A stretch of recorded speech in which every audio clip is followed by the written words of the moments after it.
Dick Cheney, widely regarded as one of the most powerful vice presidents in American history, has died. He was 84 years old.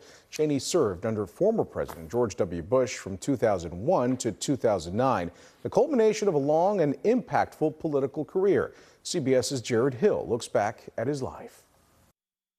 Dick Cheney had been a player in Washington politics for 30 years when George W. Bush tapped him to be his running mate. He really wanted me to come on board because he thought I could help govern, be part of his team. Cheney led the Bush administration in the war against terror following the September 11th attacks and urged military action against Iraq.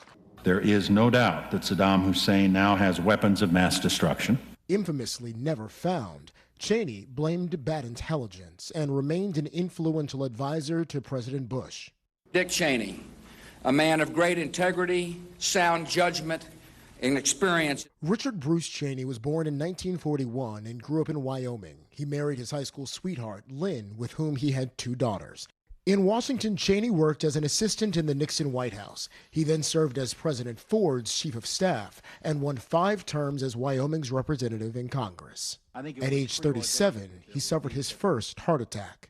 That didn't deter President George H.W. Bush from making him Secretary of Defense. Cheney was awarded the Presidential Medal of Freedom for his handling of Operation Desert Storm.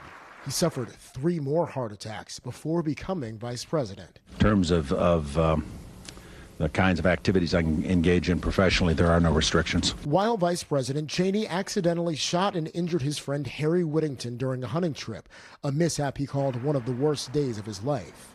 Dick Cheney came in. Cheney endorsed President Trump in his first campaign, but following the January 6th assault on the U.S. Capitol, he said Trump was a threat to democracy in a video for his daughter Liz's failed re-election campaign for the Wyoming House seat he once held. He is a coward. A real man wouldn't lie to his supporters. Despite the split, President Trump ordered the flag of the White House lowered in Cheney's honor today. Jared Hill, CBS News, New York. In 2010, Cheney suffered more cardiac problems and had a heart transplant 2 years later. The office of former President George W. Bush released a statement that reads in part, quote, "Dick's love for America was second only to his family. Laura and I have shared our deepest sympathies with Vice President Cheney's wife, Lynne, and their daughters and granddaughters, of whom he was so deeply proud.